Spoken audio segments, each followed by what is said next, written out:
ఈ వీడియోలో చూడండి యవ్వన స్త్రీలు ఎలా ఉన్నారో. యవ్వన వయసులో చదువుకోవాల్సింది బదులుగా చదువు పేరు చెప్పి రోడ్ల మీద తిరుగుతూ ఉన్నారు. సాయంత్రాలు కాగానే జీవితాలను నాశనం చేసుకుంటున్నారండి. చీకటి బ్రతుకులు, చీకటి కోణాలు. KPHB హైదరాబాద్లో భయంకరమైన దారుణం జరుగుతుంది. చూడండి, అమ్మాయిలు చదువుకోవాల్సిన వాళ్ళు సాయంత్రం వేళలో చూడండి చదువు పేరు చెప్పి తల్లిదండ్రులు మోసం చేస్తూ వారికి కావలసిన పాకెట్ మనీ కొరకు ఆ వ్యభిచారం చేస్తూ అందరినీ పురుషుల దగ్గరికి వెళ్ళి ఎలా దిక్కుమాలిన బ్రతుకుతున్నారు. ఇలాంటి వారు చాలా మంది ఉన్నారండి. స్త్రీలనే కాదు, పురుషులు అందరూ రాత్రికాల సమయంలో ఈ చీకటి కోణంలో బ్రతుకుతున్న వారు అనేకులుగా ఉన్నారు.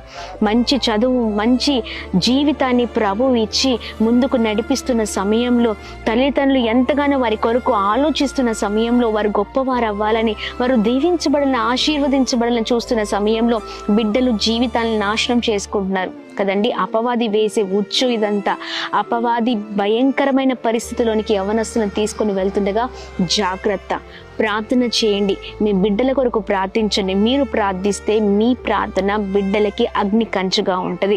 బిడ్డలైన వారు చాలా జాగ్రత్త. ఏది మంచో ఏది చెడో ఆలోచించే వారిగా ఉండండి. ఇదిగోండి, దేవుని లేఖనాలు సెలవిస్తున్నాయి కదా, వ్యభిచారించినందున ఒక్క దినమే 23,000 మంది కూలిరి అని దేవుని వాక్యం సెలవిస్తుంది. చాలా జాగ్రత్త. మనం కూలిపోవడానికి, పతనం అవ్వడానికి, మన జీవితాలు నాశనం అవ్వడానికి ఇదిగో ఇలాంటి చెడ్డ పనులే. అలాంటి వారిగా ఉండకుండా ముందుకు వెళ్దాం. ఈ వీడియో ద్వారా అనేకుల కొరకు ప్రార్థన చేద్దామండి. అనేకుల జీవితాలు ఎలా ఉన్నాయో చూస్తూ మన బిడ్డల కొరకు మనం ప్రార్థన చేసే వారిగా, లేకపోతే యవ్వనస్తులైన వారు ఈ వీడియో చూసైనా జాగ్రత్తగా మీ జీవితాలు నడుచుకుంటారని మా ప్రార్థన.